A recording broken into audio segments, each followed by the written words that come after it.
Hey, what's up everybody? Prospector here with Watcher Realms. Welcome to the channel. Today we're working on Epilogue Stage 5, and it's a doozy. A lot of RNG involved, quite a bit of intense gearing as well. But if you're interested in that, stick around. Without further ado, let's dig in.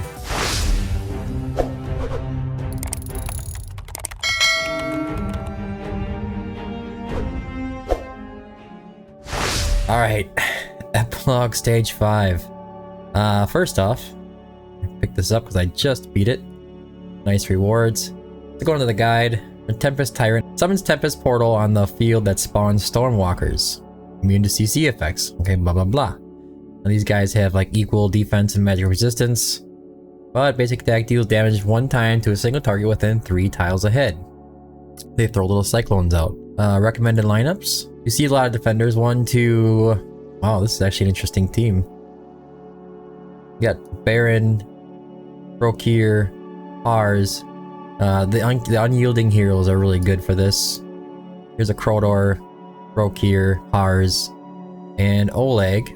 Oleg is also amazing. He's tanky as hell. Let's see, we have another Oleg, Isolde, Crodor, and this one has a Valkyria and a Baron and Regulus. I apologize ahead of time. It's not easy to come up with like a free-to-play kind of team for these things. They are endgame. They are a test to your account and a test to how long you've been playing as well, or how much money you spent. But either way, I mean, you get to play for a long time because you need some good gear for this. I'm bringing in Torador, Baron, Arrogance, Volca, Eloin, Isolde, Oleg, Valkyria, Brokir, and Regulus. Now, Regulus is mostly there for like a failsafe. I know there's other ways to doing it. You could probably bring in another fighter and get away with it if you're lucky with the RNG. But I like to have him around just in case, and I'll probably end up recording this like 10 times to get it right just for the RNG. But hopefully it goes well.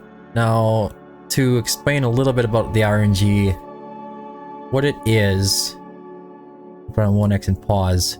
So they're gonna spawn here, and the boss will spawn out right here. But the boss can send out these little Tempest portals. He'll send them out here, here, down here, or back here. Where these spawn is random. It's just luck of the draw. If you get it to land in the center and on the bottom, or a combination of the center and the top, that's ideal because you don't even have to pick up heroes. But that's why we have Regulus with, as kind of a failsafe to hold them off until we can pick up our heroes. And that's another reason why you bring Volca, besides the fact that she does actually do some pretty decent damage. But to start off the fight right away, we're going to put Isolde in dead center. And we're going to put Arrogance behind her and Eloin on the only platform. So this is the only healer. Eloin's kind of a requirement. You might be able to pull it off with Ezrein, but just because of her Wood Elf. And as soon as we can, we are going to place Baron right next to her, Isolde right up here. And also activate Isolde's ultimate and Eloin's as well. Isolde, if you didn't know, she, when activated, applies black increase plus physical and magic damage reduction to allies in range, which is the square around her. So all these guys have extra damage reduction. It's very nice. You could use Brokir there and try to wing it on the sides, but I like to use Isolde in the middle personally. If you need to activate Baron's ultimate, go for it. Isn't gonna hurt anything. Arrogance should do his job. You could use Valkyria right there. It's actually probably a little easier to use Valk in the center. It's 2 exits, see where he spawns the portal. Okay, so the portal is spawned right down here now. I'm gonna put Oleg there, and I'm gonna put, as soon as they come out, I'm gonna put Valkyria down. And she should get a shield momentarily from Isolde. Here comes. You can activate it and then she'll be able to hit those guys. As soon as these guys approach in the middle, you're going to activate these guys again and activate Eloin as well. Just to help him keep alive. Now, ideally, you would want him to spawn another portal down here on the south side. But we're ready if he doesn't. Okay, so he didn't, of course. So since he didn't, we're gonna have to pick up Valk. I'm gonna pick up Oleg right away as well. And I'm gonna try to place Volca here with Torador in front of her. And we're just gonna kind of pray here. Come on, stay alive. Activate Eloin as soon as you can. In the center. Help those guys stay going. And then also a Soul Day. We are about 13 seconds from getting up there to help out Brokir.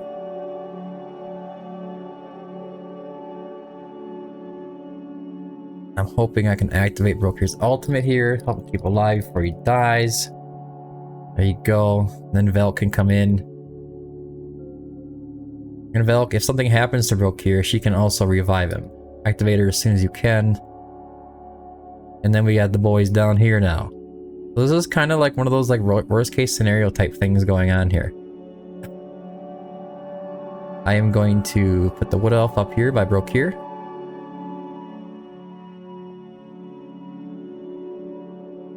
Now as soon as these guys approach the center here, you're going to be activating all kinds of ultimates, and hopefully Arrogance takes out a lot of guys really quickly. Wait till they're in range of Volca before you activate hers.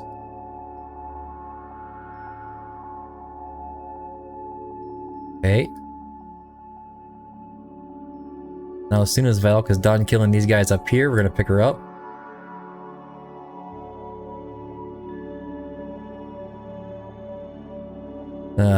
Shouldn't have picked up Brokir, but that's okay. We'll put Regulus up there. Activate Eloin and his Soul Day. Torador as well. This one went about as bad as it could. I'm gonna be honest with you. Maybe we'll make it through though, you know? You never know. Here's the bosses going away. It's a good sign that that's it for the enemies that are gonna spawn. So it's all about keeping these boys alive and just holding off until... Oh, really wish. We'll pick up Volca, pick up Torador. You have to kind of wing it a little bit. I wish that Arrogance could hit over there. He will now.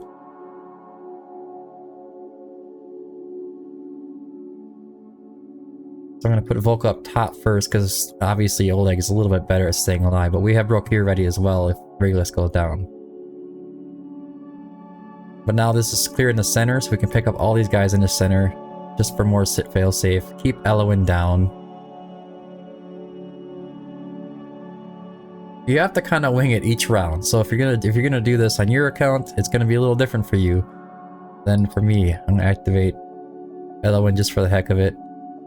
Now Regulus is in trouble. We're ready for Brokir.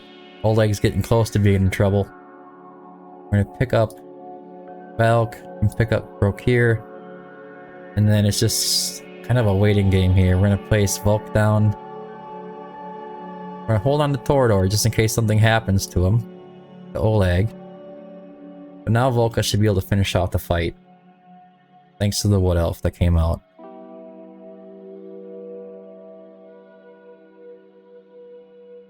We'll hold on to everybody else just in case Oleg goes down. And there you have it.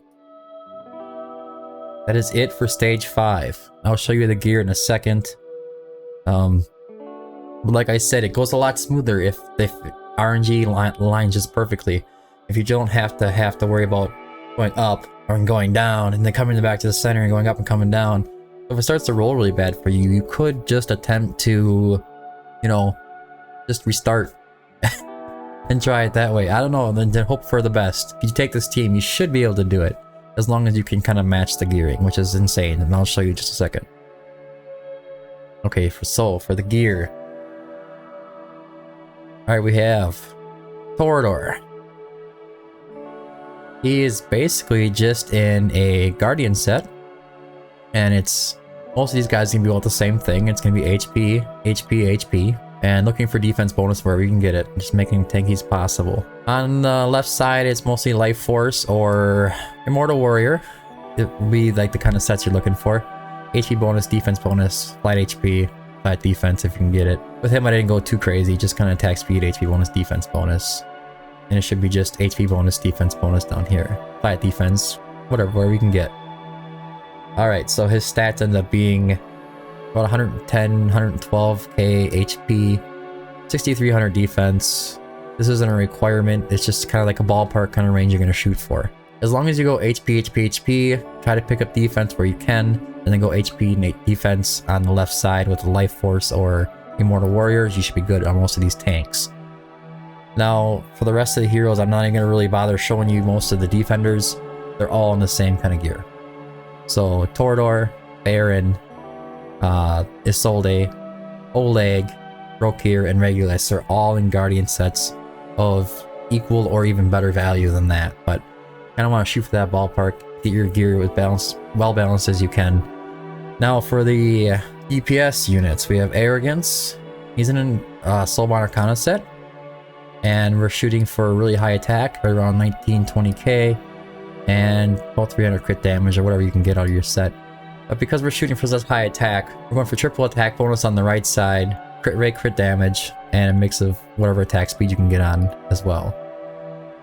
You could go Warlord.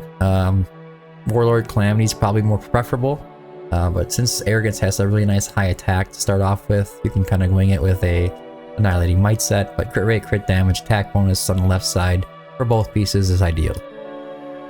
It's going to be about the same thing for Valk, except she's going to be in an Infernal Roar set. She's going to have attack, attack, and attack. Attack speed, crit rate, crit damage on each piece. Warlord on the left side, because her attack isn't quite as high, so crit rate, crit damage, attack bonus, and crit rate, crit damage, attack bonus. As for her artifact, she's in Realm tier, and Arrogance is in his exclusive artifact, Eye of Mockery, for damage from burning units. Eloin is also a bit unique. A lot of times we're trying to build Eloin with really high HP and then kind of getting whatever attack you can out of her. In this case, we are completely focused on attack. So we're looking at 18 to 24k attack. Right around a 1.5 second interval attack speed. The faster the better. And rage regen is kind of important but not too important. But she's over 600 attack speed, but she's in a big set. Attack bonus on the Bangle with attack speed, HP bonus, and rage regen. And attack speed on the Amulet. Now, if, like you saw, it was at 1.3 attack interval, I could probably run an attack speed here, but this worked for me, so I just went with it. But we're looking for high attack bonus, high attack speed. On the left side, I went with Whirlwind, try to get the extra speed, attack bonus, flat attack, and attack speed, attack bonus, a little bit of HP. On the artifact, I went with Golden Scarab. That's why you don't have to worry about the rage regen too much. It's nice to have the extra attack bonus and the 50% increase in rage regen.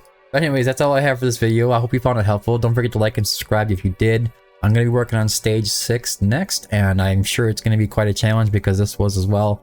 It took me about 2-3 hours to figure out how to do this. I appreciate every subscriber that I get. Don't forget to join the Discord. It's down in the description down below. We're always happy to help out. There's takeovers in there, hero guides, how to build your heroes, that kind of good stuff, artifacts, all kinds of things. But anyways, thanks for tuning in, and until next time, keep digging.